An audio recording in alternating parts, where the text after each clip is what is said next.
In progress.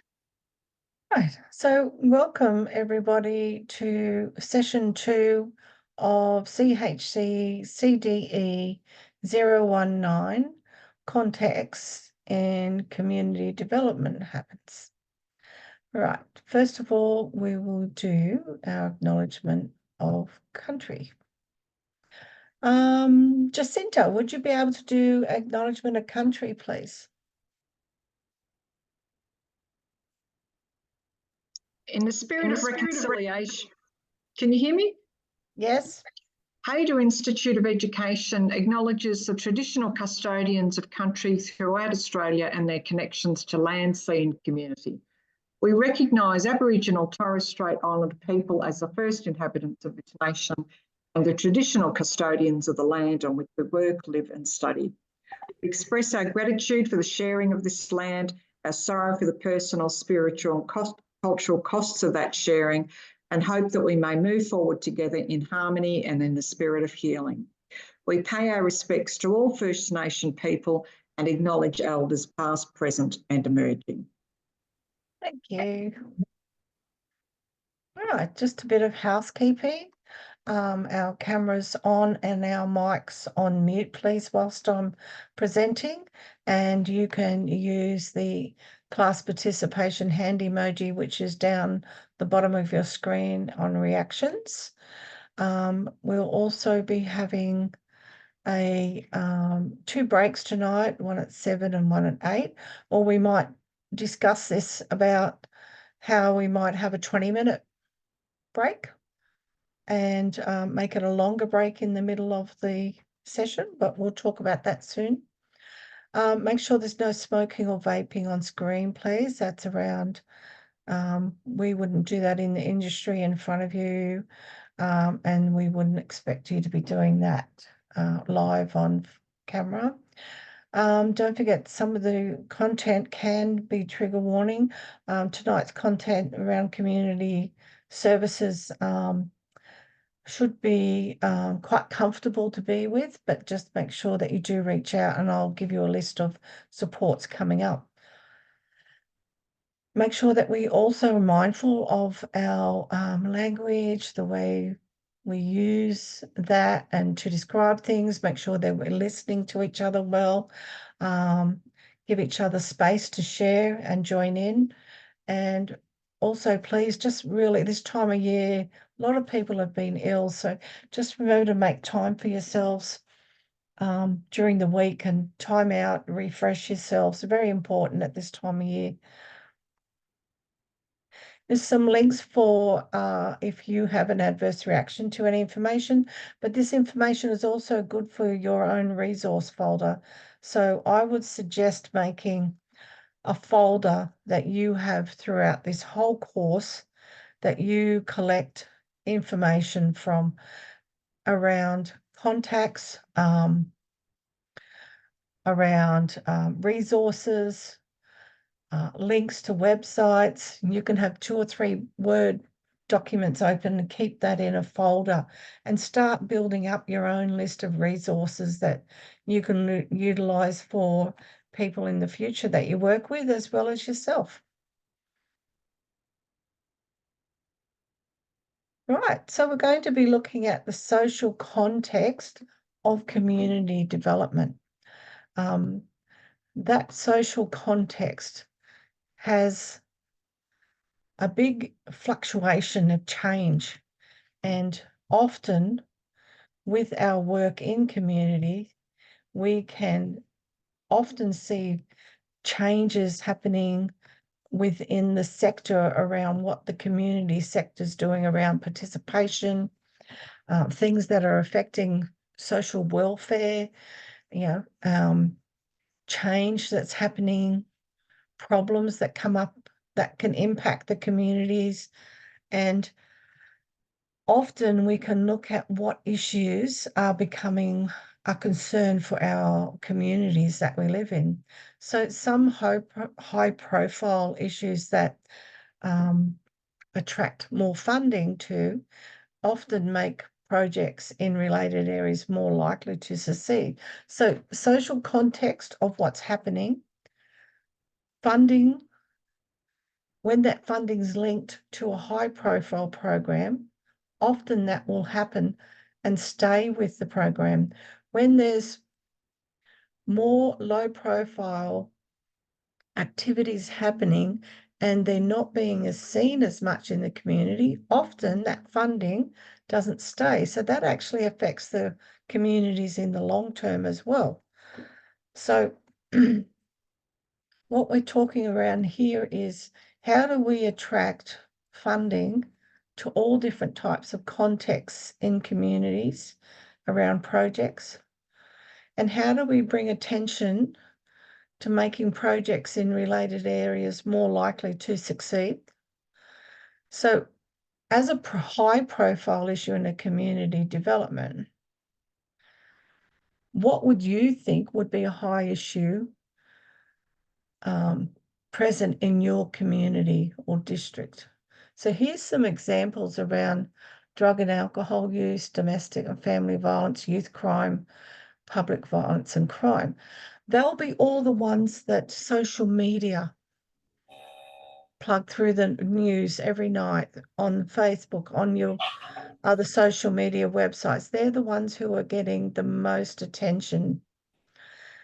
The low profile activities that do affect communities do not get as much attention. So they're not going to record truancy from school as much as an issue, but that issue creates a big problem for the community who are around the school and for people who are truanting from school, causing problems for the neighbourhood, causing problems for families, causing problems for the schools, but it's not a high profile. Some of the low profiles around access to health services, this is a real problem and you only ever see it once or twice in social media within a month. I've been watching lately to see what's coming up, and they're talking about no access to housing and the access for food and the cost of electricity. They're not talking about access for people who don't have funding to go to access health services that need to cost, because not everything is covered by Medicare now. If you're somebody who needs to go and get serious medical testing, you got yourself upside the right way now, Louise. Good on you. Oh, that was hard work. Sorry. I was just watching that going around. Good on you. Well done. Right, I'm listening now. Excellent. If you're somebody that needs or have somebody that needs medical testing and it's not under the public system and it's something you can't wait for, you have to pay. And as for instance, an MRI costs $650. Hopefully you will get about $410 back. But that takes time. You've got to have that money up front.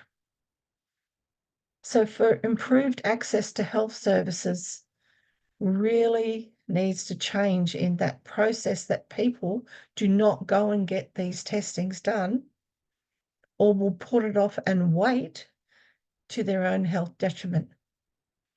But it's not a high profile issue. So our first activity tonight,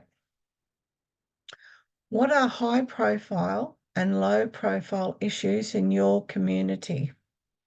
Can you name a few issues present in your own district or town? Now we're going to do this in groups because we want to see what's happening, for you to see in a group of people that could be anywhere across Australia.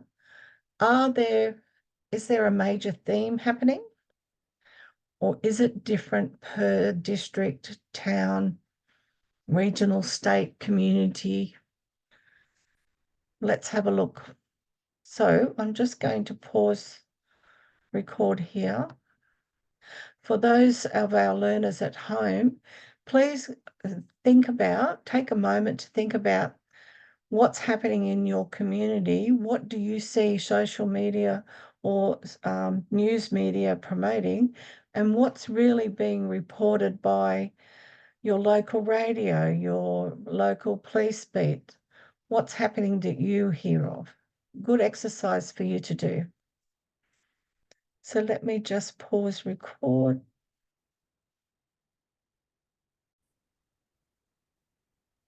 Right.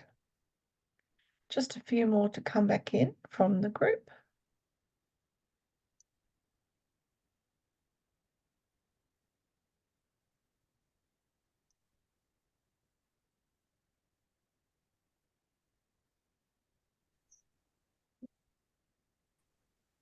All right, so let's start with room 1, Christine and Philip. What did you find in your communities? Were there anything similar that came up, or was it very different?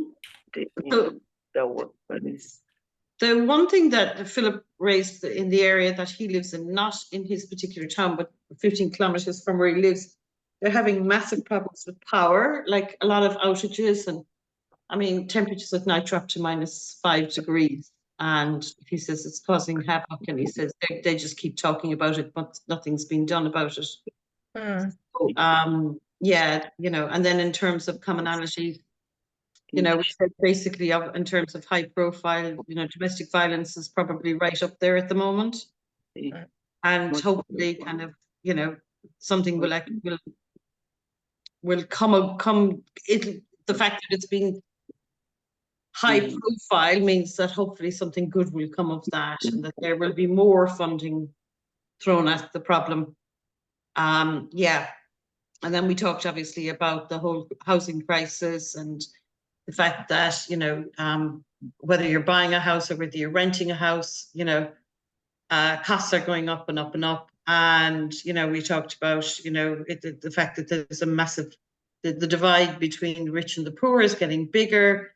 And it's time that we sort of take a look at some sort of form of socialism to try and create a bit more of a balance around that. And, creating affordable housing. Yeah, that's probably about it, really. I think. Oh, yeah, the one thing that I raised as well is that, you mentioned there about low profile. Improved access to health services. Dental is a massive problem in this country. That there's no, dental isn't covered by Medicare. Unless you have a private health fund, you have to pay through the nose. And even if you've got private healthcare, you have to pay as well, like, you have to pay the gap and whatnot. But, it would be good if Medicare could cover dental, because the impact of having a bad dental system means that it affects people's health. They have bad digestive and bad gut and gut health and whatever, and that is linked to mental health as well. And there's a huge roll-on effect from people not having access to dental services. Yeah. So it's quite a broad spectrum, but quite some standout areas there around the power issue for a start, but not getting reported. Housing would be on there, but they're not talking about the social detriments that are happening for people around, having enough funding to be able to live. They talk about it, but not as much.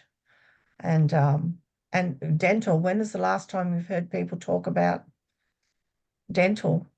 Yeah, I mean, I just read an article the other day that people are actually taking money out of their super to pay for their dental bills. They shouldn't have to. We shouldn't have to do that. No.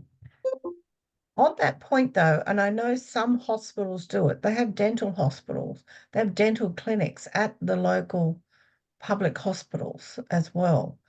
And it's a matter of lining up in the morning to be able to be seen. And they only take so many, but some hospitals do it. Oh, okay. Yes, but not all. Only those big major town ones, Yeah. city ones, yeah, which then doesn't help anybody who's out in regional, or does it? Yeah. At all. Thank you. Room 2, Christy, Rosie, Freddie.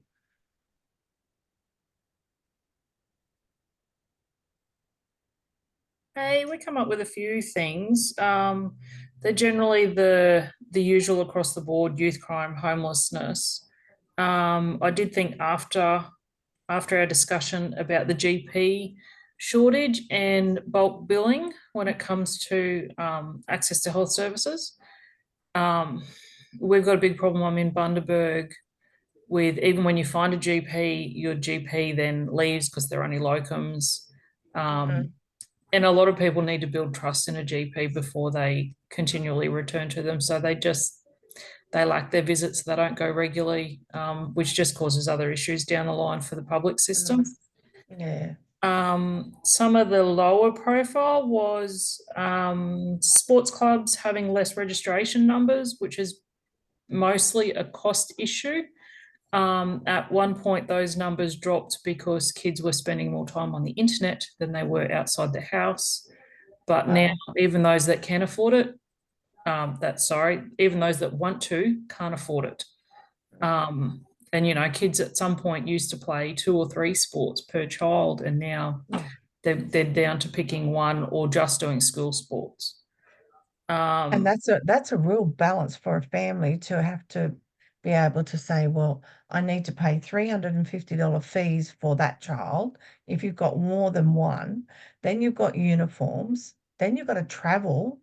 Yeah, so you've got the on top factors of petrol and distance and all that sort of stuff. I know a lot of sports these days, because there are less clubs per town, they travel quite a bit. They travel from Bundy, they travel to, you know, Maryborough and Harvey Bay, which are an hour and a half, 2 hours away, and back in the same day. And then they have sports carnivals and Rocky and stuff like that. So, you know, and then you're having to book accommodation and that. And I do know of a few people that I know that are literally thinking about not signing their kids up next year because of the ongoing costs that were involved this year. And it's just, you know, and then the kids are missing out, aren't they? Because if they're actually good at something, but you can't afford it. Yeah. And then, you know, down the line, I guess that leads to health factors again. So there's always that ongoing, you know, effect. Another one we've got in Bundy is aged care nursing home shortage. But I think that's probably across the board as well, that when you require it, your family member is going to be an hour and a half away because we don't have enough of it here. Wow. So is that due to the population growth there? We used to be a sleepy little retirement town, and I guess retirement turns into aged care. And right. yeah, it just hasn't caught up. We have had a lot of building for nursing and aged care premises. But I'm not sure if it's just a case of we were an older population and nobody considered that until it was too late. Yeah. Then that everybody's living longer. Yeah. Yeah. Wow. Really different points there, even though around youth crime it was happening quite a lot of other places, but that GP shortage. So this is around a smaller regional town missing out and not getting those permanent people and enough infrastructure around, even, you know, think about aged care facilities and spots for people. Yeah, really big, gosh, problems. Thank you for sharing. Room 3, Jacinta, Louise and Pastor. Yeah, I'm going to do the speaking. So Louise was based in the northern suburbs, and Pastor Patience is based in Brisbane, and I'm in Ballarat.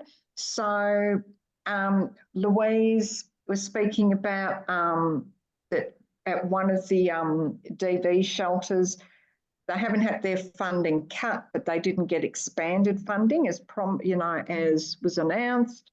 There's also transport is a real issue for obviously some people, and for bike paths and things like that.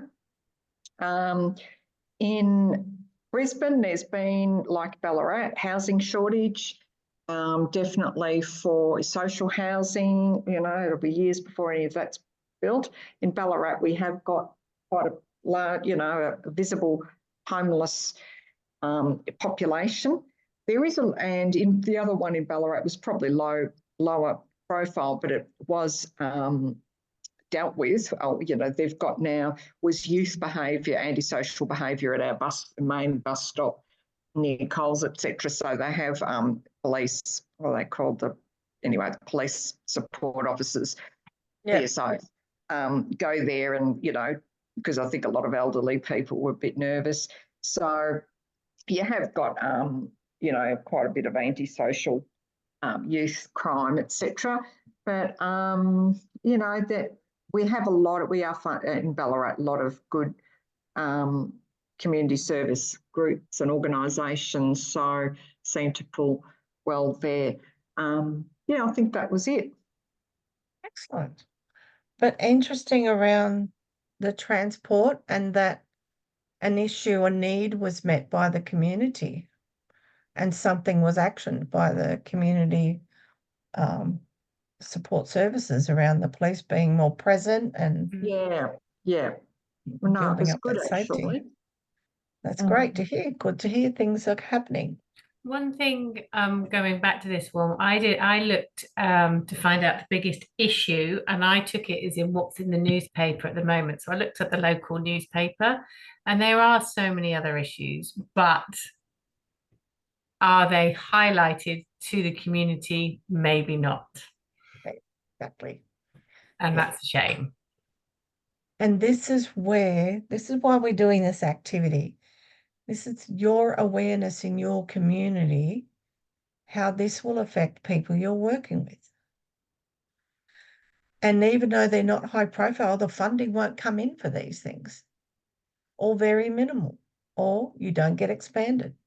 I remember working for a women's support service where they were expecting big money coming in because they got promised. But the powers that be up top decided at the last minute another program that was a mimic of what was already happening got first place. No extra funding, so no extra staff. So the load of people coming in needing support got longer and longer. That put them at risk. It just goes on. But as you say, if we're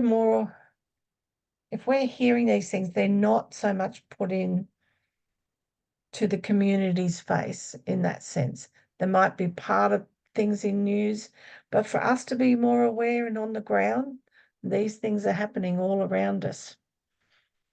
Let's hear from room 4, Annie and Harry.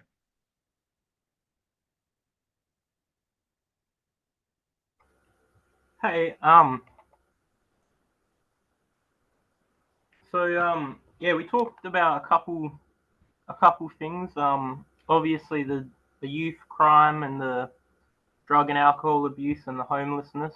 So we actually talked about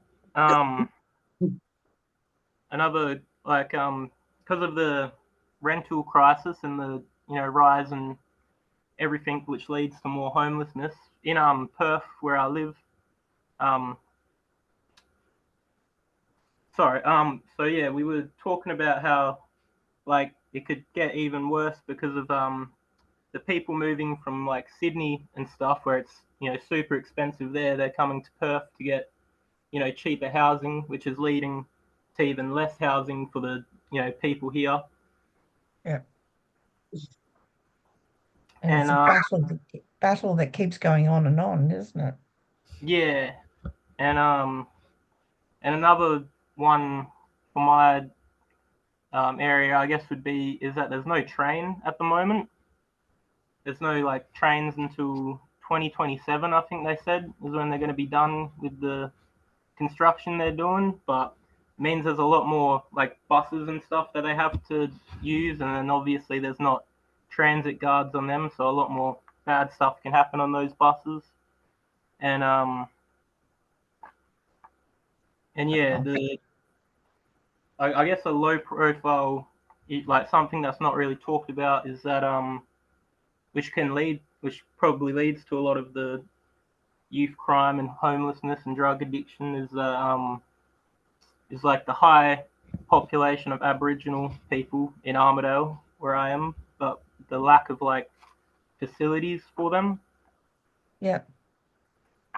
Like it's like one of the highest populated areas for Aboriginals, but there's like almost no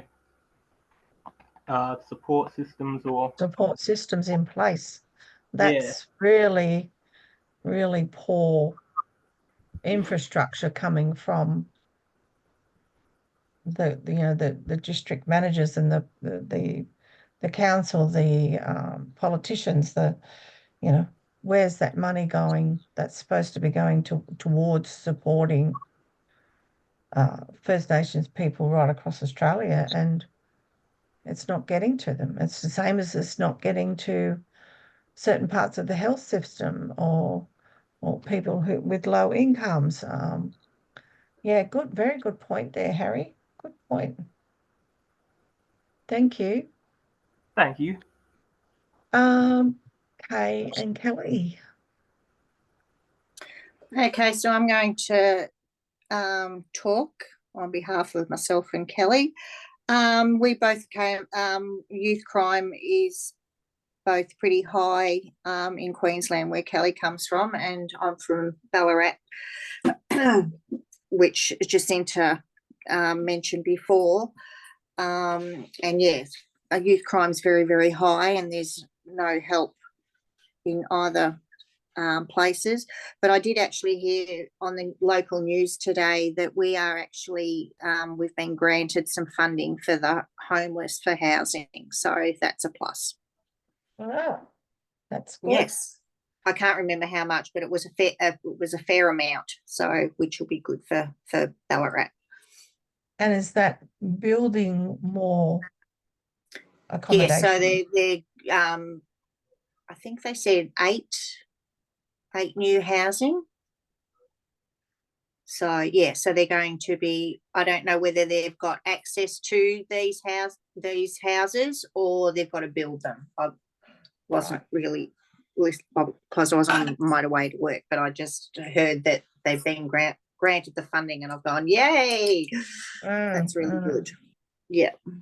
Wow, that is good. So it'd be really nice if the actual Department of Housing was leasing out these houses, or they were leasing them off someone to be able to give them to the homeless services to be able to put families straight into, instead of, if you're building, you've got 6 to 12 months wait. Yeah. So I'll do a bit more research on it, and hopefully I'll have something for you next week to say, well, which way it's going. That would be good to hear. So across the board, what's come out is around that social housing, youth crime, domestic and family violence, and detriments to housing, not just homelessness around the rental crisis, the home ownership crisis, the shortage. That's going right across Australia. And then there's more pointed ones that are really having effects on our communities around healthcare across the board, especially with dental and GP shortage and aged care. And then we heard about transport and transport in 2 different areas. And high profile not getting funding back. And where was the other one? I think the one that stood out on its own was that power issue that you brought up, Philip. How long's that been going on for? 30 years. So Oh, yeah, wow. it's a very fast. A lot of people are now moving into that area and stuff. But yeah, it's been going on for years. So that's like some towns with their water access too, that they're on bore water and having to buy bottled water for some of those regional and remote areas as well, but not just 3 or 4 years, it's 10, 15 years. Yeah, so why is there not enough infrastructure happening there? Is there not the focus on the development of that It in does that get area? affected by storms, but it's. I was sort of explaining to Christine, like most people treat it as business as usual. So they've got like camping gear and so when the power goes out, they just go into camping mode and stuff, cook outside, sleeping bags, etc. inside. But yeah, no, it's definitely like they're getting charged by their power companies, like for normal business as usual. And Yeah. it keeps going on, and it's quite surprising, like to be like in a society like it's part of Melbourne basically, Yeah. and you sit there and go, well, they're pretty much a third of the year they haven't got a power supply. And that is not on the news, is it? No, It's not no. being talked about. Yeah. Excellent. Thank you for bringing up these things. So this is about our awareness of these, being on the ground, listening, making the time to find out what's going on. I actually Googled today what community things are happening in and put a town's name in it. Interesting what came up. Brought up around low socioeconomic climate, then it went into youth crime housing, and then it went into how many shops were closing, how many businesses had failed, because the community doesn't have as much money to be able to spend in these areas. That affects those people's incomes when that happens. So you can see the domino effect that can happen in a community when something starts to fall down, that infrastructure. Thank you for everybody with your input there.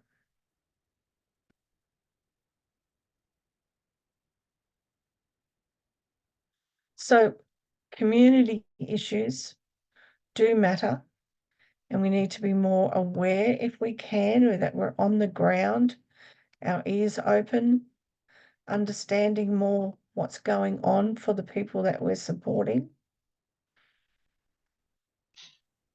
Because the political context also affects our communities, and it changes what's happening around the governing party that's coming in and changing, promising many things.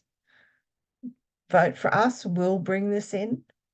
And then often when they get to the part of actually activating these things, they're often not on the table. They're taken off the table.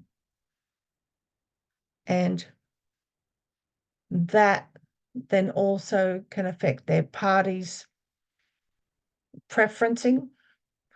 And that can actually, they might have had funding taken away that they thought they were going to have to be able to promise to put somewhere,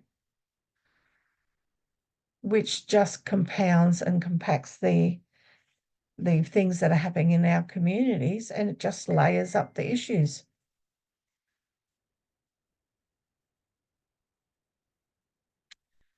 The economic context in our communities certainly change how we operate. And those detriments to our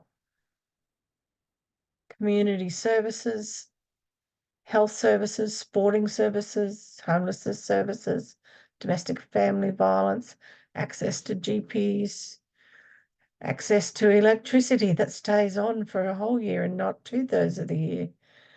Think about what's happened across the board, across the nation around recessions and depressions in certain areas.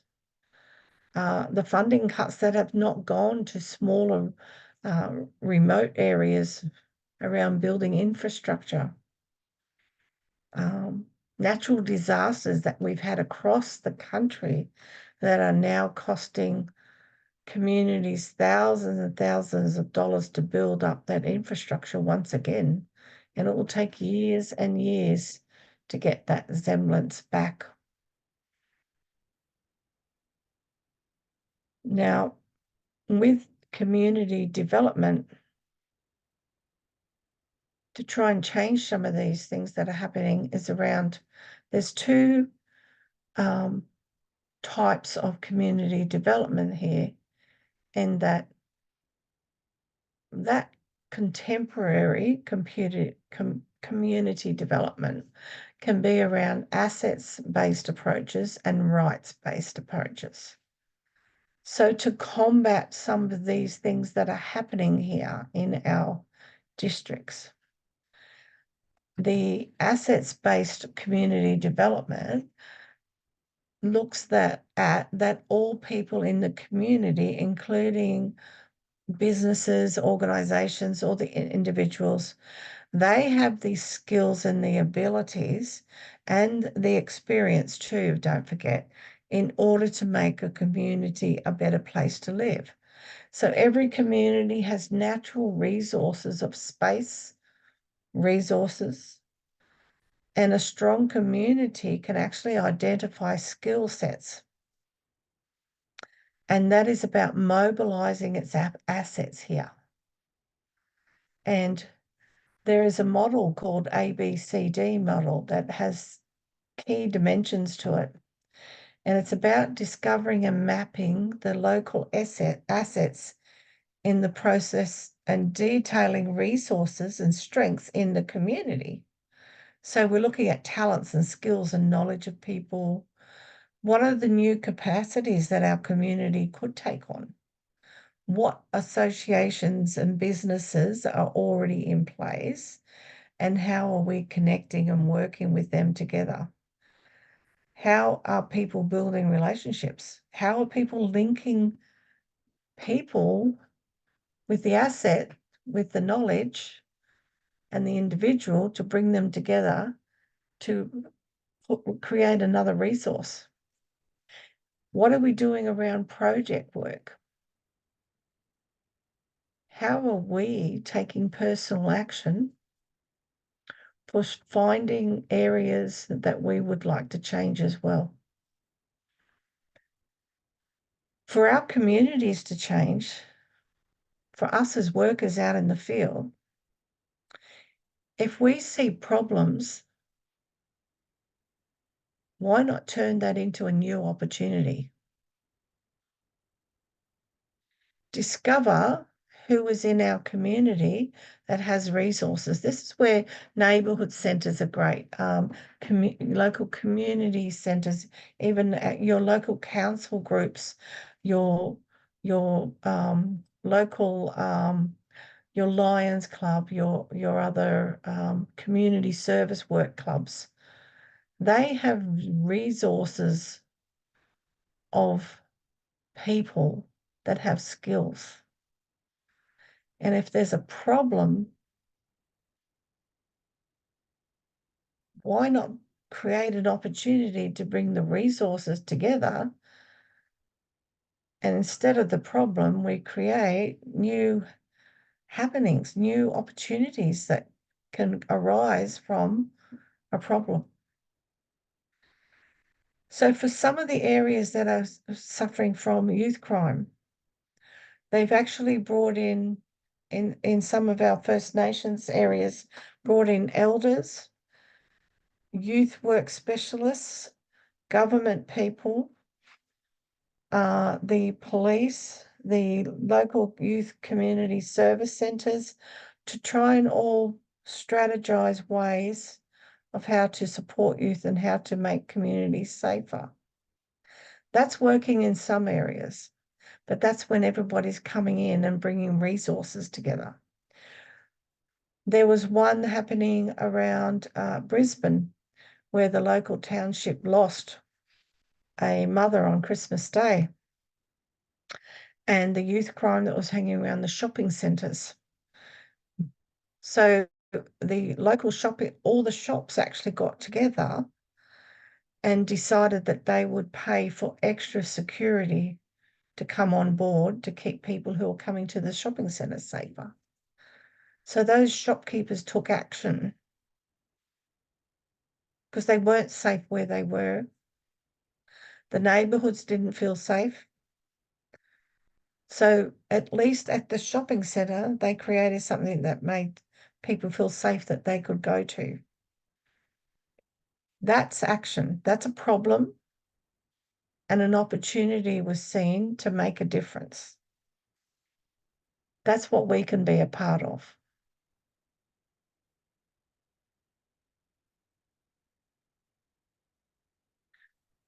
Before I go any further, I'm just going to press pause.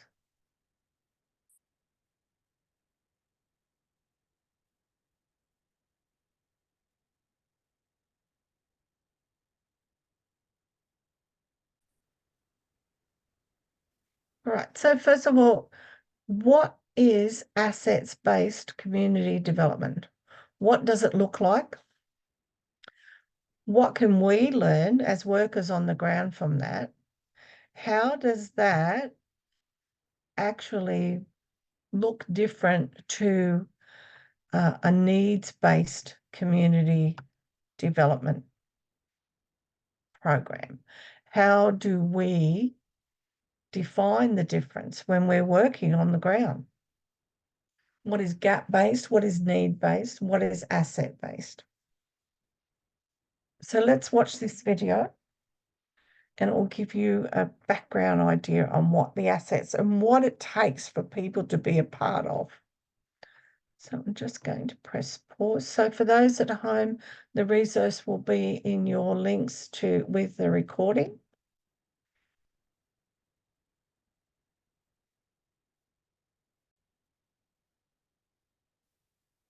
So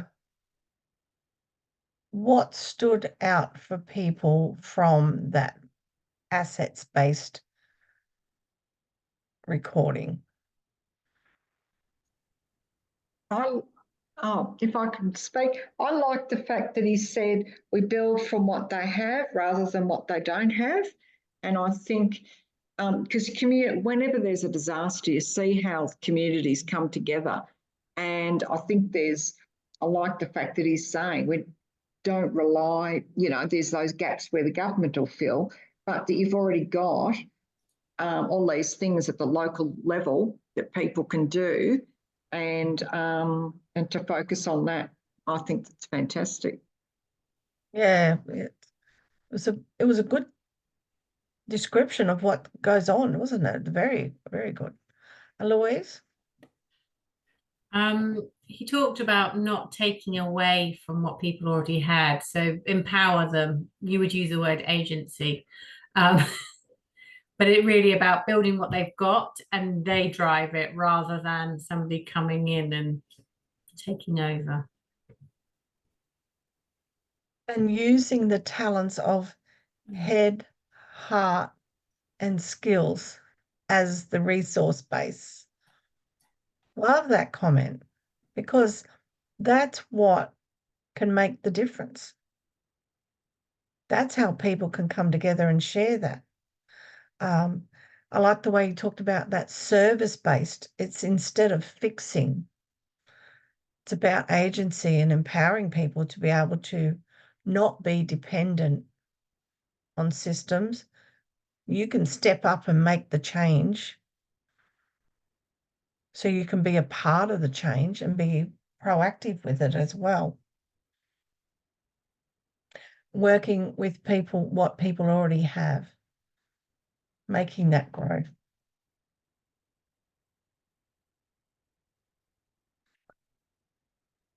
So for us, as our work, part of that is helping will be on the ground if you're doing community development work. That is around sustainability and the ability of a community to maintain and improve its well-being over long periods of time. So how does the economic status affect the community? And the different practices that happen there from the systemic point of view. How are things made sustainable and not run out of gas, as they call it? So projects then drop off. What political standing do we have that can last a longer time for local governments to make change? Now, we have a 4-year cycle of governments, different parties coming in. When councils vote in as well, there's a whole different cycle there that creates another problem on top of what the political parties have actually changed. So it's systemic change happening. What's happening with our environments? What do we need to consider here if we want change? Is it better for our community? Is it something that we can sustain and keep growing? And what is happening with that social and cultural sustainability? As we've just heard, how are we nurturing the talents of head, heart, skills, and resources that are already there, our cultural practices? How are we nurturing the history of our communities to bring them up to be more sustainable and actually support now from their long history of what they've been through? How are we not changing things for the better, but not also leaving damage because we're making changes? Big consideration there. So sustainability ensures that communities can meet their current needs without compromising the ability of future generations to meet their own needs. It is a complex and multi-dimensional concept that requires a holistic approach to community development, working to create a balance that supports long-term prosperity and resilience. This is not short-term fixes. This is long-term change for the better, sustainability. Now, the United Nations created sustainability development goals, and there are actually 17 goals that were developed to address these social issues here on the screen. Human rights, poverty, hunger, education, healthcare, industry, infrastructure, and a few more. And these were to help communities be more sustainable over a longer period of time.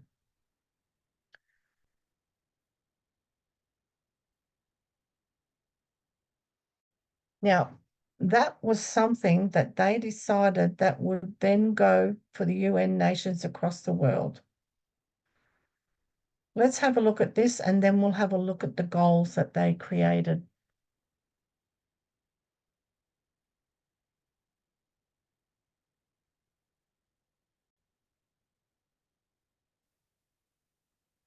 It gives you a brief idea around what those goals are for. And it's interesting that you can see around the world what that's supposed to be changing. But is that changing here? Is that making a difference? Are those goals relevant to community development? Now I want you to be having a look at these goals, and in groups we're going to talk about, are there any stand out to you as something to consider and reflect when developing a community development project? So I'm going to give you a link to the booklet that has these changes, these 17 UN and I'm going to put that in the chat. Can you see if you can access that now for me before going into groups to make sure that you've got it? For our learners online, their link is actually in the page here for you to access, so you can use that as a resource as well. And it has the diagram of those 17 components on it. I'm now going to put the question that you're going to be looking at into the chat. And that question is, do you think these goals are relevant to community development? Why? Why not? Are there any stand out to you as something to consider and reflect when developing a community development project plan? So imagine you were part of a plan. How would you use some of these, or would you not?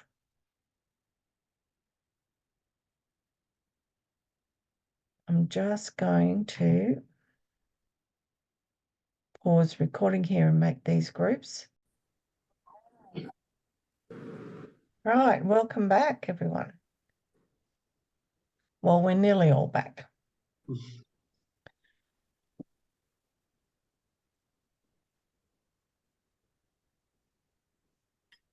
Okay. Let's have a look at room 1. What did you discover from this list? That how does that meet the challenge of community work? I did all the talking. So I'll do all the talking again. Look, essentially my take on it was that I think as Australia goes, we're fairly, you know, ahead of the bar compared to a lot of other countries. But, you know, for a fairly wealthy nation, there's a lot of areas that we fall down in badly. And one of the things that I've identified was building infrastructure, building housing in areas like, you know, for example, Western Sydney, you know, the developers are allowed to build houses, and there are no amenities to go with these houses. So there's no, you know, parks, there's no greenery, there's no libraries, there's access to public transport's really bad. You know, access to shopping centres is bad, you know, that sort of thing. And, you know, you have a problem with, you know, councillors, you know, councils basically being paid off by developers. You know, it's corruption, plain speak. And, you know, you have the situation as well where they're allowed to build in flood zones. So again, you know, all these things need to be addressed. The other thing then we talked about was, you know, the problem with social housing and housing affordability. One of the problems that I brought up was that, you know, there's been a massive incentive for people to buy multiple investment properties as a tax break. I now know that they're kind of clamping down on that, but you know, there are still people that own, you know, multiple properties and don't pay any tax. And of course, this is a problem because it's making affordable housing less available to people. It's driving up the price, and there's less supply. And then you have, with the availability of, would people here be able to purchase things as well because of the economic status here? You know, how is that making, is that availability? They find ways around it. Like, for example, they send, you know, the kids come over here to study. So the the kids are here as a student. As a child, they can be in their late teens, early 20, and they can buy the property. They find ways around it, you know. So how does the UN,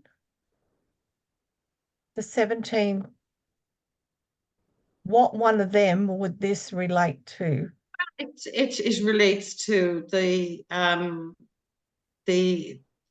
it relates to Sustainability of, and communities. yeah, Okay. yeah. mean, And also kind of the impact of it is that if people can't afford housing, you know, yeah, the roll-on effect of course is poverty, and you know. it keeps going on. Yeah, okay, thank you. So that would also then affect education as well. Goes around in a cycle. Yeah. Thank you. Was anybody else speaking from that group, or was that the main conversation, Christine? Yes, I monopolized it. Okay. All right, thank you. Kelly, I'm sorry you ended up in a room on your own. Sorry about that. That's room okay. three. I couldn't access the link or anything either for some reason, Yeah. Helen. Yeah, sorry. It's in the chat again if you want to grab that link. Let me know if you can see it. Room three, drums. Annie, Louise, and Nathan. Okay, I'm the nominated speaker. I didn't do most of the speaking in the group though. They just nominated me at the end. But we came up with some really good ideas. We talked at probably at a higher level than rather than a specific issue. We talked about actually these 17 goals really go about putting community development in a holistic approach. Mm-hmm. So it's about measurable targets, and we need to hit all of them to have a holistic approach to sustainability and to community development. For example, without good education, you're more likely to have no jobs and more youth crime. And if we don't meet the gender equality, we're more likely to have discrimination. And then it's really important that we have good health, and this helps reduce disease and increases life expectancy. So we just used them as a few examples, but it was about the big picture. If we don't cut across all of them, then there's issues arise. Yeah. Does that cover it, guys? Yeah. Interesting that some of these are still supposed to be in action until the year 2030. So these have been put in place, and this is what they're hoping will have the time frame, by that time frame, that these things should be happening. It's the same as other government systems that have happened in Australia, that by the year 2025, there'll be all these different things happening and things would have changed. But many of those government projects have not been even started or not had the funding to keep going. I think the concern here is that if these 17 are a target for communities to be based on, how are communities lacking and what will they not reach by the year 2030? That was a good point of view, different way to come at it and still be able to see what things will actually benefit the community. Thank you. Room 4, Harry, Patience, Philip, and Ben.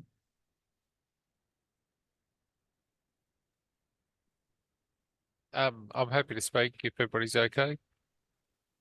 Yeah, that's all right. Yes, you can go ahead. You can jump in at that. I did a bit of a dictatorship thing as well. So, we basically just took the perspective of these goals. We sort of looked through the goals and said, like, yeah, what did we like? And that, like Harry basically said, like he liked the no poverty, no hunger, good health and well-being. Patience is the same, like as in she liked all the goals. But we talked about if we're building community asset and that asset base, like do we want to consider these aspects as part of those like building blocks? And we sort of agreed that like we'd need to consider all of them. I hesitated on 9 on industry, mainly because like industry can override some of these things. They might pay their workers less, so people are impoverished. They can't eat, they can't have good health, etc., etc. So, like at any one time, any of these issues can go up or go down, but they should be a consideration, basically, like in what we're doing, as in the group before, that holistic approach and stuff. We also talked. Actually, I forgot what we talked about. What did we talk about, Ben? I think you spent half the time explaining the question to me, to be honest. Yeah, I couldn't come up with much other than they kind of all seemed like it would depend on what it was that you were doing, like for each one to be more specific sort of thing. Like, yeah. But to me, from what you explained, like I think all of those things like will play like some kind of role in anything that you do. We were looking at like example that if something was like a like say for example if we've got a violent society, we might sit there and look at these values and go, what's lacking? So for example, if we've got a violent society, are people impoverished? Are people hungry? Have people got ill health? Have they got bad education? Have they, and like gender inequality, etc., etc. So in one sense, one can look after the other. Like one can be an investigative tool, but also a tool for our like use to build that sort of thing. So yeah.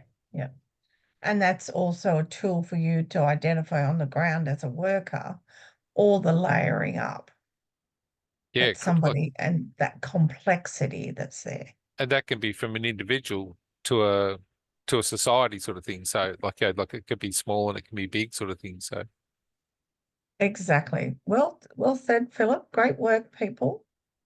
Good identification there. Helen, Let's go.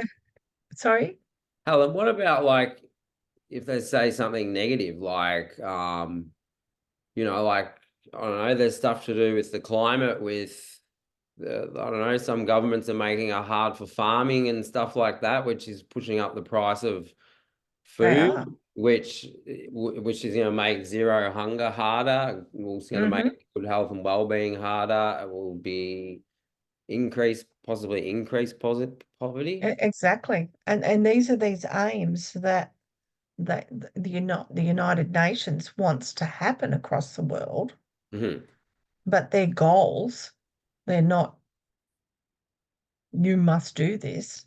These are goals for wellness across the world, for fair and equality lives.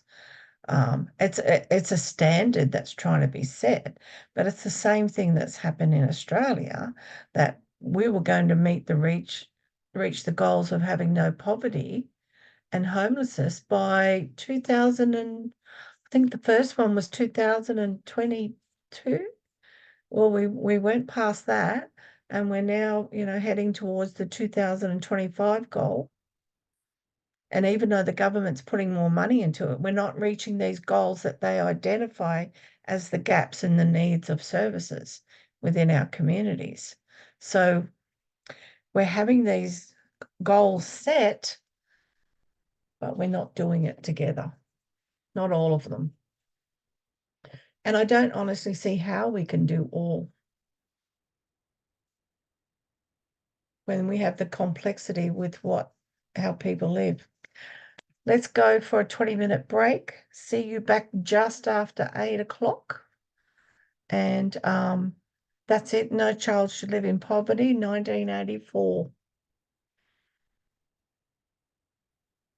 So there are gaps in our society. it will always happen. We can't meet everything. What matters is what we do on the ground.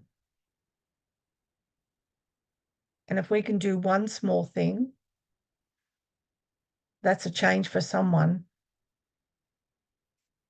All right. 20 minutes. See you back then.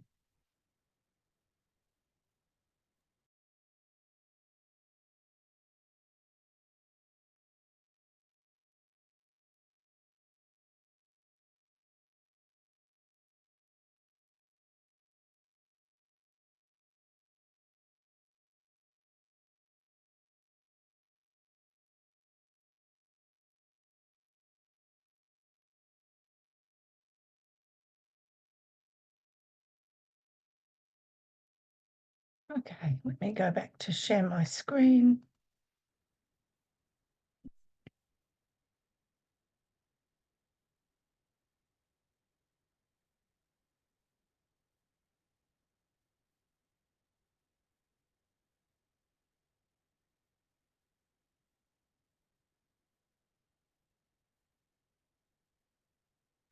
Okay, welcome back, everyone.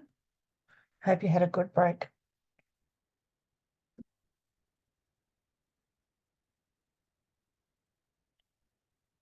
So let's have a look at community groups. What are groups? What do they look like? Do we have shared goals here? Do we identify uniquely with each other as well? So a group is a group of people that come together with a common focus, common links, common interests, common relationships.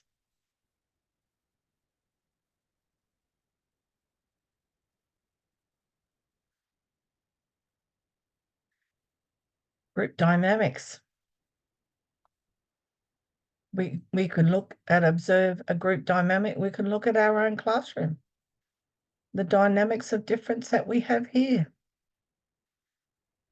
And we have to need to be aware that there's always two things going on. What the interaction is about, and that's about the content, and how it is happening. So that's a process. So as a group, we have dynamics here. In all groups, there are similar processes that happen. And we start with connecting with each other. And that's around communication and participation. That's about when people step in and go, hey, I'm interested in that. I'll give that a go. Or I know something about that. I have something to share. How can that influence then the community? What are their ideas? What the resources they bring? Remember the talents that are there within people? How can they bring that resources in and make change? Then they go through the decision-making process. And that is a whole process around teasing out what it is that you want to change or to support or find resources for, what is going to be the common goal. Think about that decision-making process. Is it best for the community? What's that atmosphere like around that group in the community? Is there excitement? Is there interest? Is there agency happening? Is there a focus? Does that group have a common goal? So let me just give you an example of somebody who creates an atmosphere, and that I would liken that to the Lions Club. They often pick a project and go and support it. And they have processes where each week they would come in and you have your people who participate and communicate with each other. They have influence because they bring resources with them. They go through a decision-making stage. On each time, they choose a project to support. And that decision-making stage is a consensus across the board. And the atmosphere is one of commitment, drive, enthusiasm, inclusiveness. So the atmosphere we have for the work we do, if you're involved in community development work, and if you're part of the leadership of that, the atmosphere you create is important. I know one time the group that we had around young teenagers helping Canteen sell the bandanas to raise funds for cancer research, because that group of teens was affected by one of their peers who was suffering with bone cancer. So they wanted to make a difference and they wanted to show their support. And they thought, how could they make a difference? And they conferred with the young person that was ill. What would they like to see to be done? And that young person said, I want to make sure that not many other young people have to go through what I have. So this collective group of 15 young people came and said, how can we raise awareness, but raise money and also support and make change and keep doing it? Okay, you've really thought this through. They'd already gone through the communication and participation. They'd already said to each other, this is where we're going with this. Their influence was there because of their friend. And the influence they knew was bigger than them. But if they could be part of a movement that was already happening, can they help that grow? They came to me with what their decided decision-making process was going to be and how this was going to work.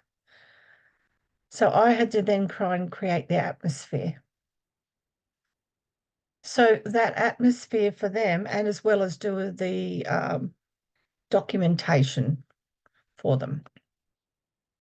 So the atmosphere was something that I gave them some ideas, but they then took it on board and went out and did talks to all the different grade levels at the high school on assemblies to talk about what they were doing, what they wanted to achieve,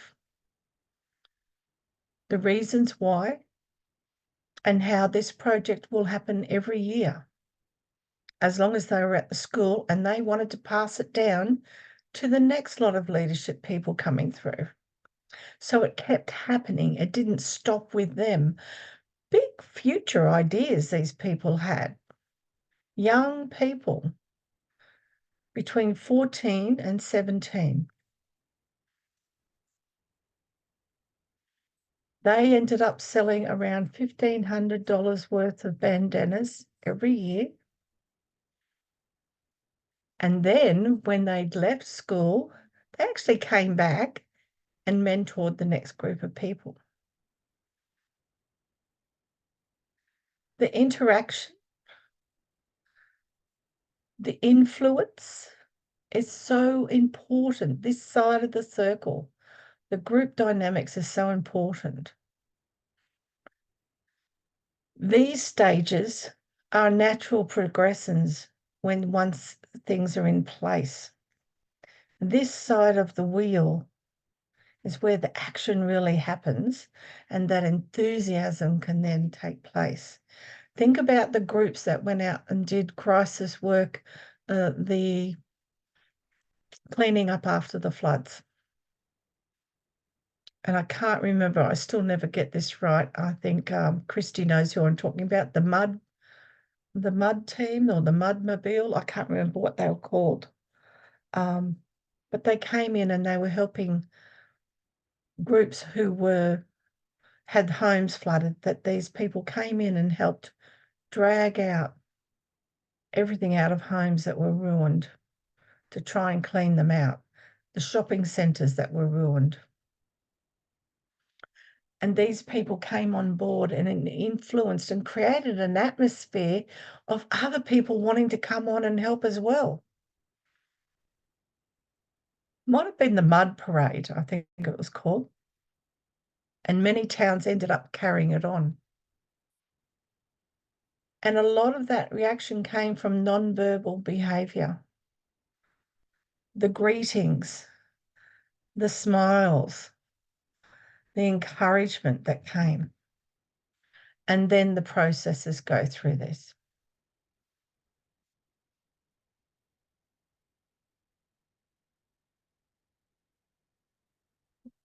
So social culture and factors in group dynamics. Are there any issues that can arise?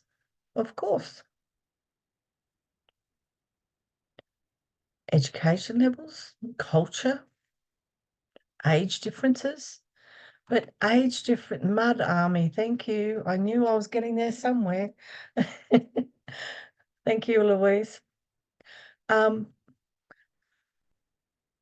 I don't see why these have to be a different, cause an issue if we are walking with openness and inclusiveness. But issues will arise from different education levels, race or culture, ages and gender. But do you know the best projects that work well have a life stage across them, and somebody represents from all life stages. It's not about race, culture, age, gender. It is about people coming in and participating. And the effect of that is huge. A lot of things get done. All those different resources coming from different ages, from different cultures. When you talk about class or education, you're going to have different experiences on all different levels, and you'll be surprised what comes out of all different areas of education. Some people will have more life skills and understanding of struggle, of pushing against barriers. Others will understand what it means to have to try and meet the social norms of something and trying to achieve something that's always unreachable. But when you can bring that together and have a common goal, resources at your feet, that could be part of what we do. We could be a part of something that doesn't have to have issues. This could be seen as an advantageous way to have working groups together. All these things matter and do make the group better as a whole. Any views on that from someone, please?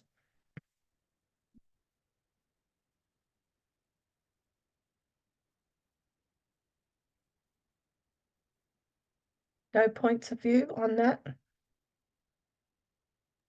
If you like see the foundations of some of the greater movements that's been like in our societies and stuff, you know, like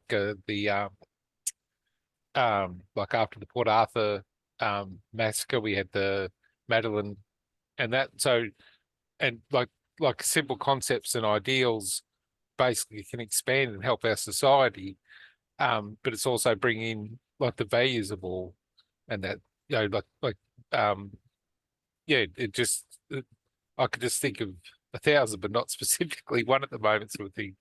And just basically, you know, it changes in society all the time as values and that change and that as well. But, you know, like it just it still needs to happen, but it's still, it's that push from the bottom up sort of thing. So Yeah. that's my view. No, exactly right, Philip, in that change from the bottom up. It's not systemic. It's not from the top down that change happens, not from so much leadership down. You have good leadership, but who are the people on the ground doing the work? You've got to have these people who are willing to make change to bring and come up. This person needs to come down here and stand side by side with these people. Good leadership happens when you stand beside people and give them an opportunity to step up and do these amazing things in communities. That's what we can be, a part of that. I know from experience that having good leadership helps people come together, and doing the forming and the storming and the norming, which we're going to talk about right now. But it's not about being above someone. It's about walking beside those people and giving each person a chance to step up to the plate and contribute and be a part of a movement, a goal. When we talk about the Mud Army, for instance, I remember seeing all different ages of people out there. That was a great example of community support.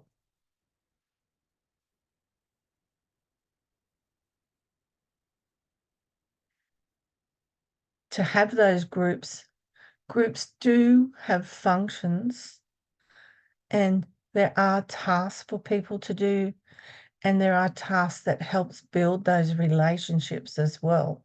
And there's that whole task, group management is around processes that have maintenance behind them that build people together. And that's about building the relationships, building the goals, building the working through problems, building relationships.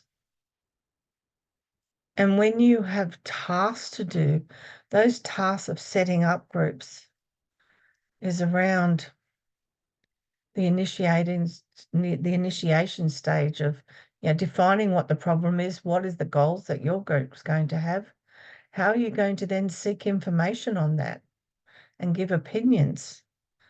Then you start to elaborate, and you're talking about explaining and giving examples. Then you go in to show your ideas, how they're related, and you pull them together. Then when you summarize that, here's your idea, you can move forward. To be part of the functioning part of the maintenance, that is around people maintenance and processes and actions. So for us to be encouraging, praising, supporting ideas, you often have a gatekeeper, and that gatekeeper helps people have a turn to speak and to be heard and validated, to contribute. It's important. It's an important process here. You can't have one taking over the group, so then it will feel like somebody's always just doing the work. We want contributions from all people here. That's part of our process of what we can encourage. We're listening, we're following, we're identifying. The group will then look at decision makings together. They'll express how they're feeling, and then compromising. You could be making mistakes, but then you offer the compromise and work through those. And when it comes to groups too, humour is a great way to help relieve tension and to have some fun times whilst you're doing that role. It's not all about a serious purpose. Don't forget, it's about relationships of people. So I've got something a little bit quirky for you. And we're going to look at Tuckman's cycle of group change in the form of the Fellowship of the Rings and how they formulated. So let me just press pause here.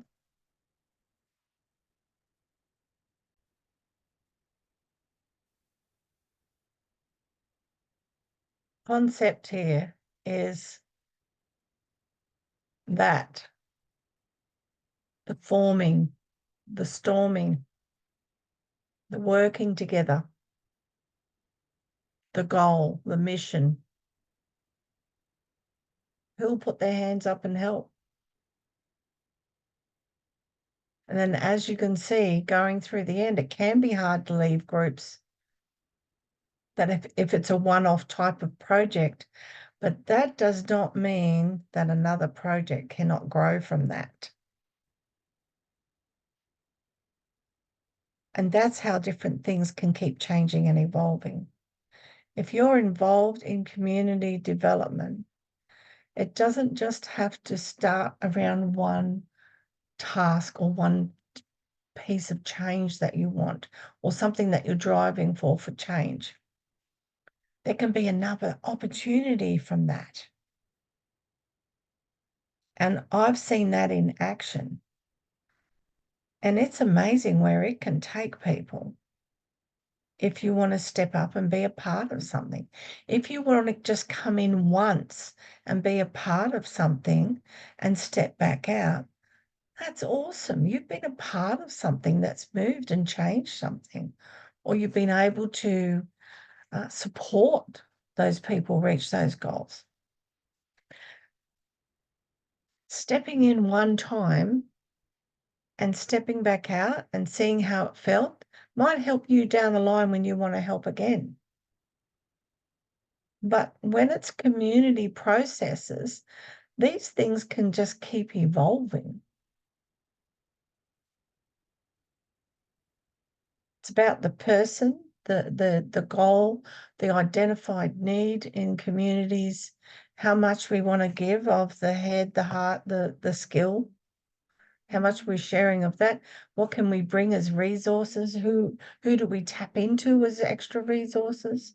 We can all have those skills within us. Let me just go back to share.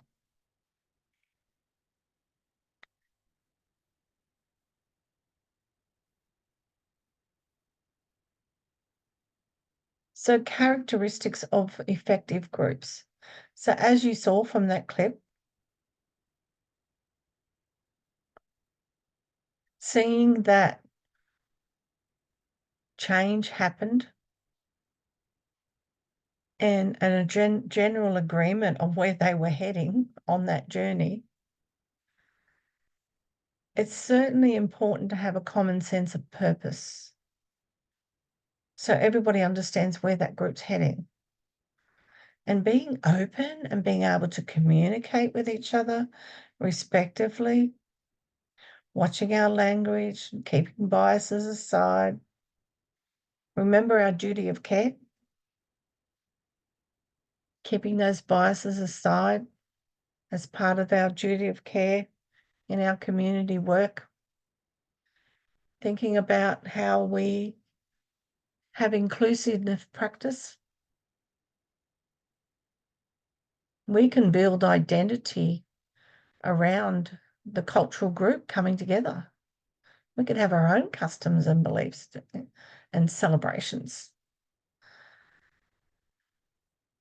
We then work together and developing ideas, projects, things that need to be done. How are we acknowledging each other's achievements? How are we learning from mistakes? How do we review our goal and adapt to change here? Part of that is having effective leadership, but it's not down to one person as being the leader. It's about a collective group being leaders together. and making sure that work is divided up amongst everybody. And especially tapping into your skills area, your interests area, what you're capable of doing, because that creates the accountability around some roles as well that comes with certain things. So if you have an interest to it and you're ready to take accountability for that, then that can be your contribution. And at the end of a project, always there's the review and the evaluation. How did that go? Has it worked? Have we reached our goals? What came out of it? What was the unexpected rewards out of that as well? Can I just ask, has anybody been in a group and had the unexpected rewards of something else come out of being a part of a project or a community group or an action? Has anybody had an unexpected personal win out of that? I know for myself, friendship, long-term friendship came out of a project I was in. And we've gone in and out of different groups and we've met up again. And we've often worked on the same projects and often been hours apart, living hours apart, and still involved in different things in our communities at the same time.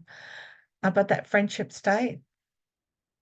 So that could be one of the bonuses. What could be another bonus that comes out of working as an effective group?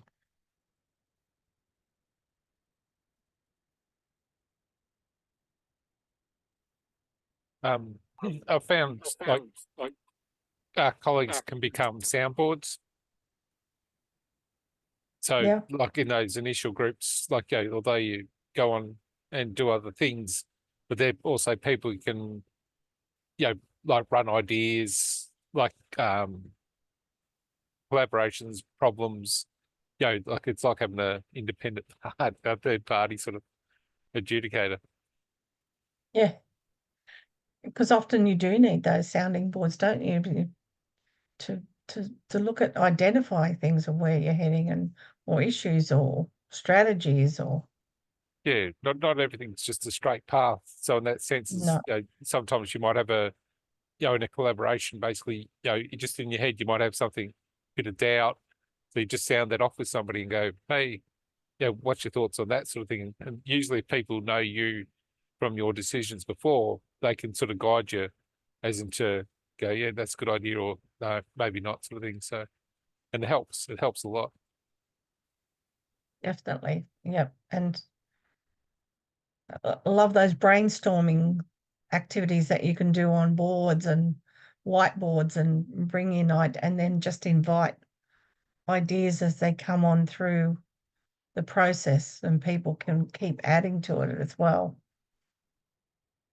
But you're right, it's having somebody to bounce those ideas off as well. Are they achievable? Are they workable? Are we trying to reach outside the square here? Think about those that we have to identify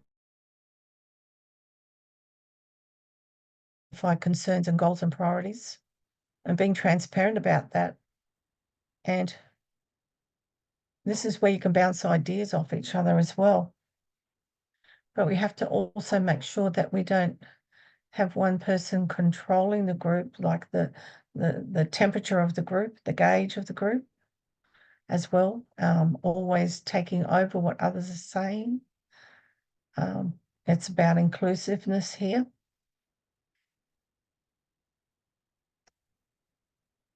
And the model of to be a good facilitator of that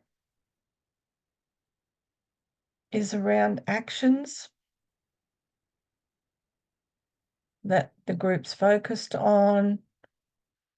You're helping clarify, and even sometimes you have to interpret some of the goals and there's the way forward of what the mission is, what's the value behind that, making sure everybody's heard along the way, thinking about how do you encourage other people's ideas, and then how do you evaluate your work there. And this is all about discussion, listening with intent, validating people, inclusiveness. That whole group facilitation works when people do work together. And of course, that decision-making process for all of you can often be in a democratic way, is that having a consensus of where you're heading, the majority of people aiming for something. You often might have a vote on certain projects. But often too, when you do that, and if there's two different groups of people who are wanting something and want something different, can that be classed then as the next project to go on with? Doesn't have to mean it has to eliminate one. You can do one project and go on to the next. It's an opportunity here. Because we also have to manage that group conflict. And there are different conflicts that actually can come up for groups, especially when you're bringing in levels of council, parliament, different funding bodies. So there's processes there that you have to be aware of legally, in that you have to be aware of the conflict of interest for certain organisations around gaining funding of certain different levels of government bodies. Are they affiliated with them before the project? Were the ideas and the information and the beliefs compatible to what the group wanted? You think about here, developmental conflict. This is where you're trying to get stability and change happening at the same time. You're trying to stabilize this group, this mission, but also this project, and you're wanting change to happen, but people can feel unsteady and unsure. And the conceptual conflict is where incompatible ideas exist simultaneously within people. So their concept of what's happening and what can and cannot eventuate can often cause confusion for the individual, which they can then share with the group. That then causes a controversy around that. These are all parts of the shapes of group processes. This is all part of your task work as well.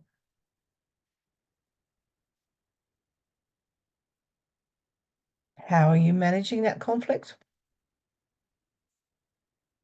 The biggest thing here is to make sure that you find areas of common ground. Valuable, respectful discussion. Making sure you're hearing the viewpoint of others. Making sure that you're encouraging others to expand on their thoughts. Well, they've said something. Tell me more about it. What do you mean when you said this? I want to know where that's heading. Activate that encouraging conversation. And it's like having you can have a little bit of a debate, because you're going to bring out the twos and the fours and against and the reasons why something will and won't work. But it's about listening and letting people have a say as well.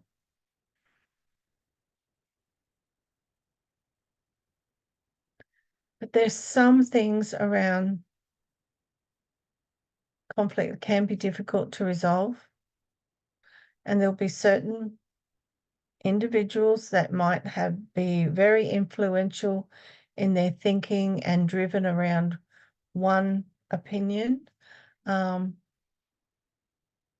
then they don't want to take a different course of action. They want to stay on what they believe should be happening, which makes it difficult for them to be a part of a group.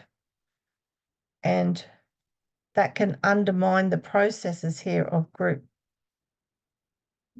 movement, group facilitation, group practice. Because some people might have a mission and they can drive that little bit of a wedge in between. So when somebody's not that willing to shift and be flexible with their thinking, that's a conflict area that possibly could affect the project, the aims.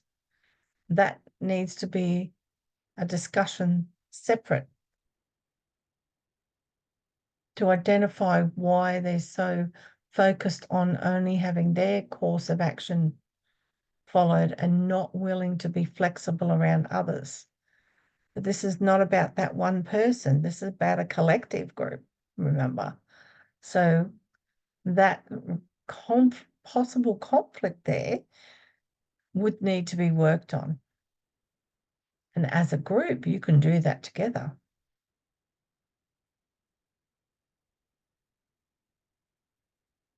It's an uncomfortable conversation, yes.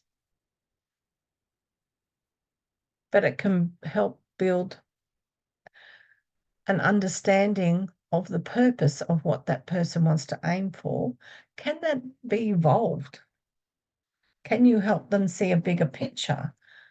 Can that be something that's introduced into the project in a way that's collective and not just about one person? Gain the consensus here. It's a process. It's a way of working together, a way of understanding, having openness, and good discussion.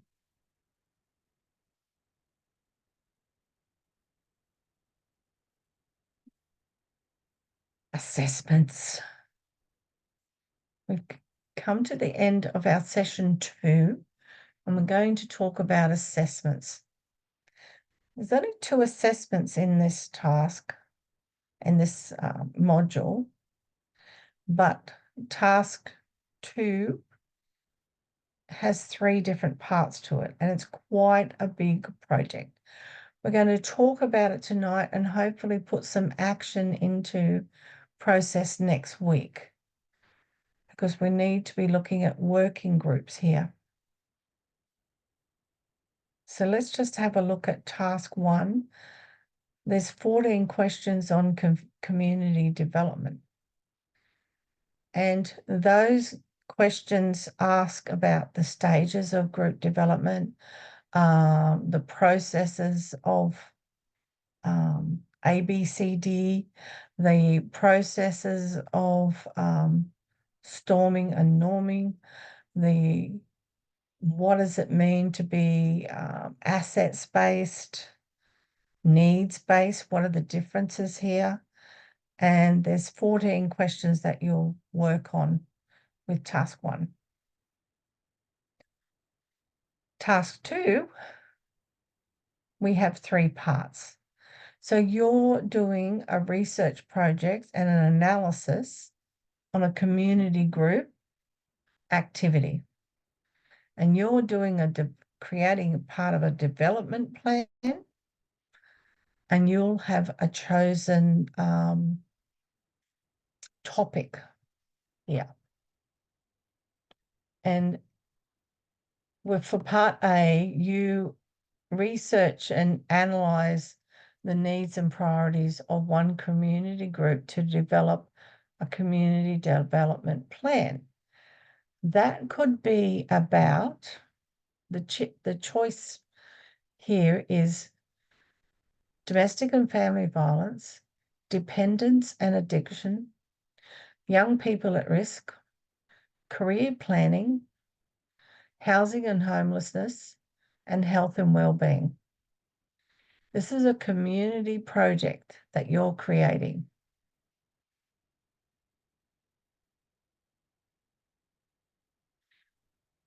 Part B is where you will do a role play with the group, working through the processes of working out how you would make that activity come to life, that community development program. And you work in small groups, and you're going to plan out things. You're going to identify areas that might be priority areas of need or change, or where issues might arise.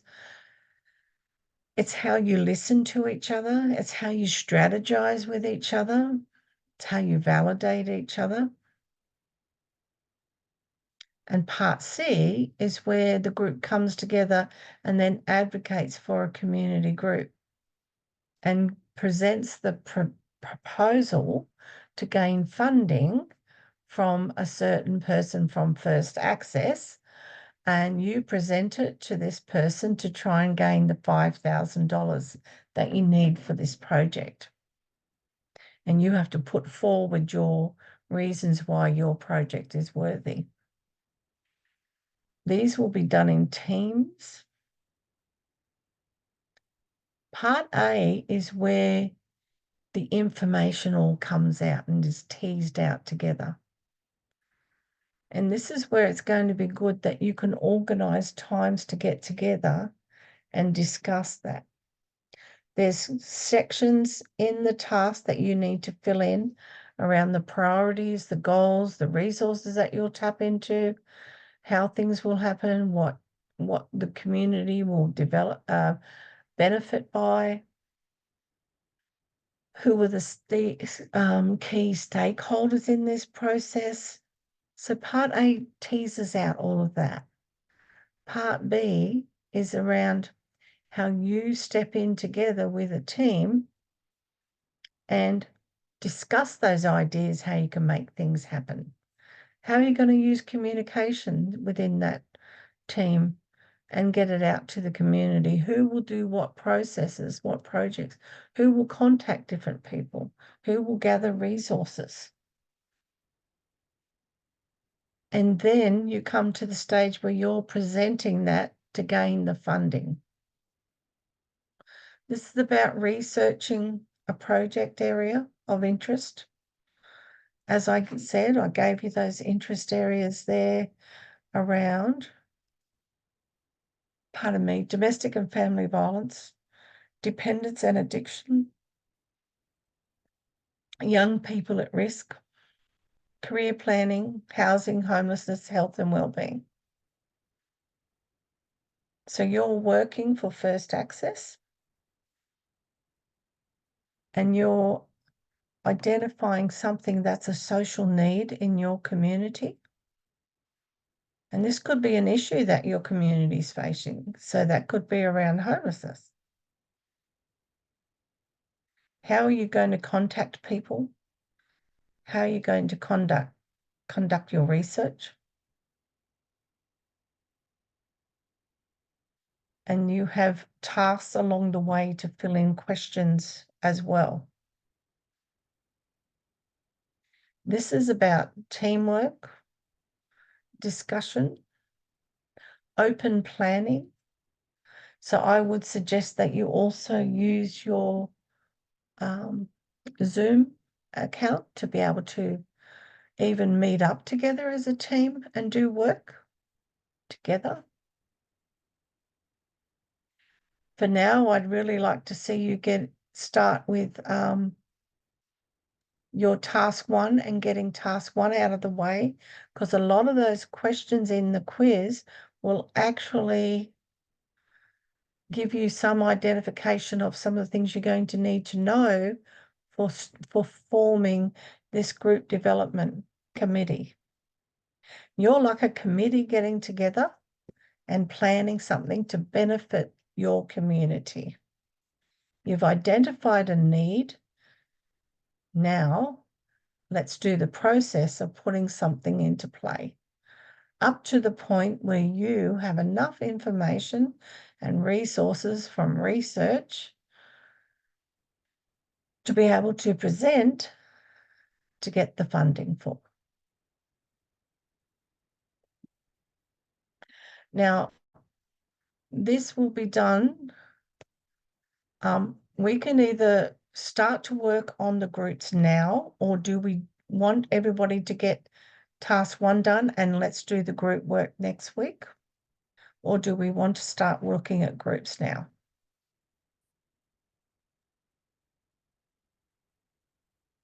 Well, it says there's only 12 participants tonight, so which is like half the normal amount. So I think getting the first task done would be a better idea because there's half the people missing. Thank you. I would think also too that if you have this week to go in and unpack that task 2 and look at the different things that you're going to need to do. Unpack it and have an understanding before we get to next week group forming. Because we also then need to identify our learners who are not in class, how they're going to do it as well. And we need to have a process there as well. Working in groups, thinking about how you're going to be able to be accessible to each other. What will you do that on? So you also have Google Meet to be able to catch up with each other. But it's about making time for this project as well. And it has to fit in with everybody. If you have your own group of people that you want to do with that, well, that's fine as well. I would suggest doing it with your peers because the one recording would be, if you have 4 people in a team, that is that group's recording for each person. Because in each phase of this, you all get a turn to be participating, speaking, and contributing resources as well. Each one of you will do research.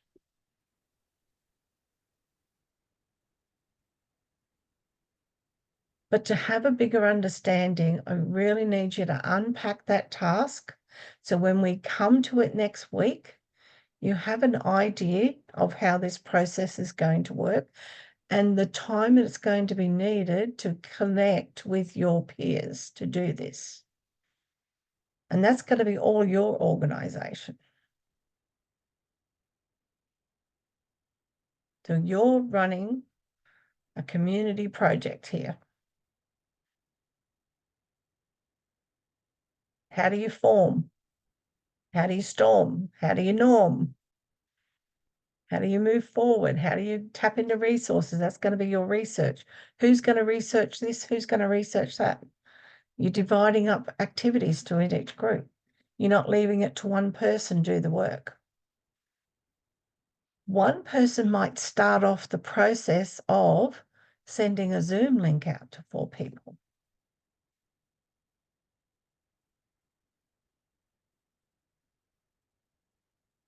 From there, it's 4 people working together. It could be a group of 3 people. Doesn't matter as long as the 3 of you share the workload. As long as the 3 of you turn up or the 4 of you turn up. This is about performing to industry level in community project work. And you're part of a purpose that is clearly explaining how your development is going to inform the community and benefit the community. And why that $5,000 should be granted to you for that project. So in the past, we've had different projects where people have done, they've looked at creating an app for domestic and family violence. And they gained all the resources together around domestic violence, what was happening in the community, what was the data on that. So people had to do research around that. Why was it historically something that needed change and is always keep needing change? But they were creating an app that people could have that had all the contact details on, emergency buttons to push. They were very creative, but everyone had to contribute to that. And each person presented that at a meeting. I went and found this information about resources around emergency housing. I found the resource for how to get legal aid. They had everybody did a different task and they brought it all together. That's just an example for you. You choose one area, it's up to you what you're striving for.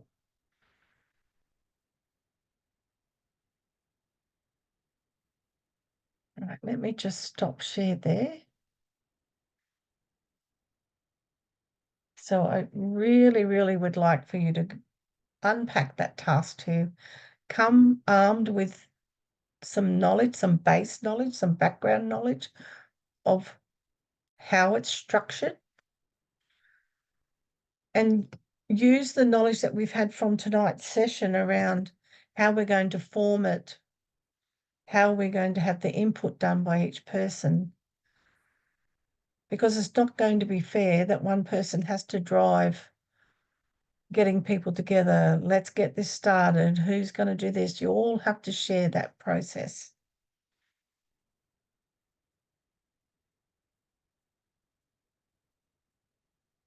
And I've seen some people put it into a PowerPoint to present it. Some people just spoke to it. But everybody had a say. So people spoke different parts when they were presenting it for the funding. Now, yeah, if you were doing housing and homelessness, you could have different people talking around different strategies on getting funding. Is there an old building that could be revamped?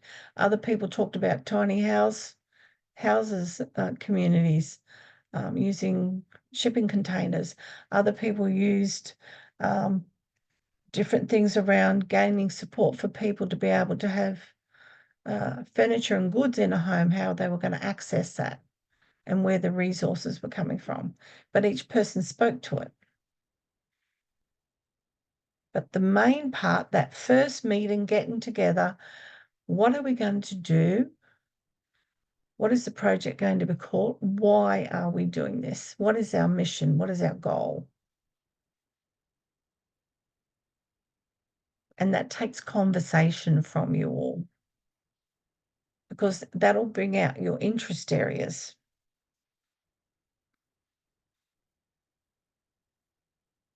Any questions?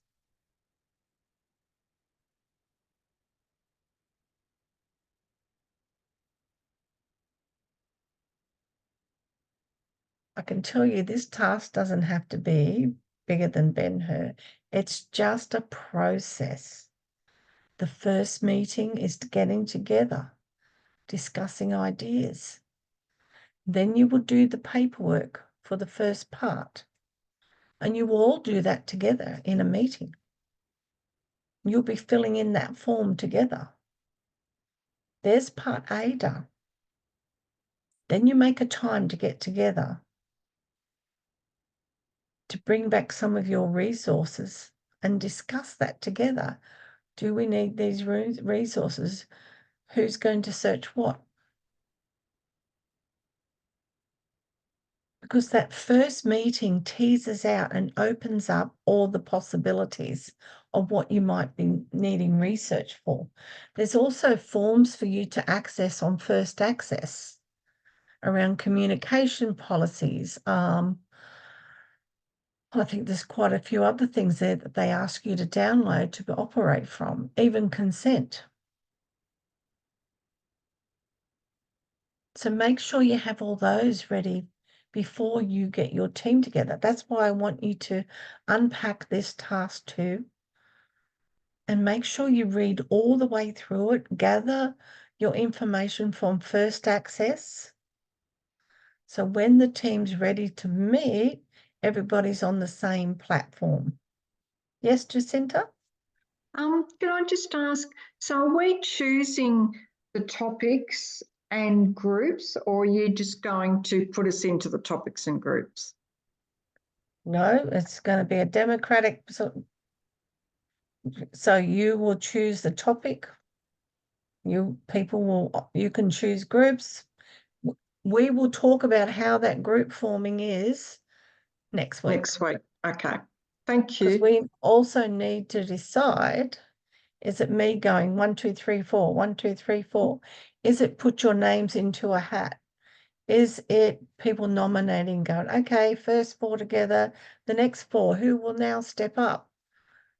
I want you to decide that next week, because this is all part of the group work process. But I want to see you in action, because I'll be marking your assessments, so then I can look at your community development work from the classroom as well. But good question, Jacinta. And for those who are not in our classroom, how can we support you? How can we work out online? You can still all do Zoom groups, and we can have groups formed through you with people emailing me saying they want to be a part of a group. And we can also organise that for people who are working from online in the background there. So everybody will have an opportunity to work together if you want to be a part of that. If you have your own people, that's fine as well.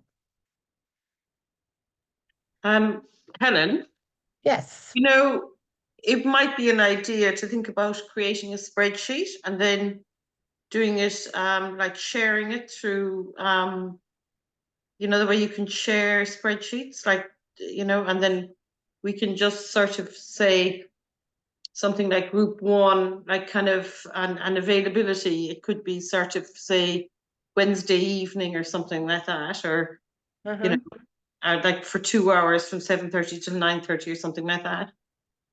And then we can sort of slot our names in there, you know, on our availability. That might be a way of kind of coordinating it. I just think, you know. Yeah. Okay, well, we'll bring all those to the Yeah. To the table. Goodbye, Jacinta.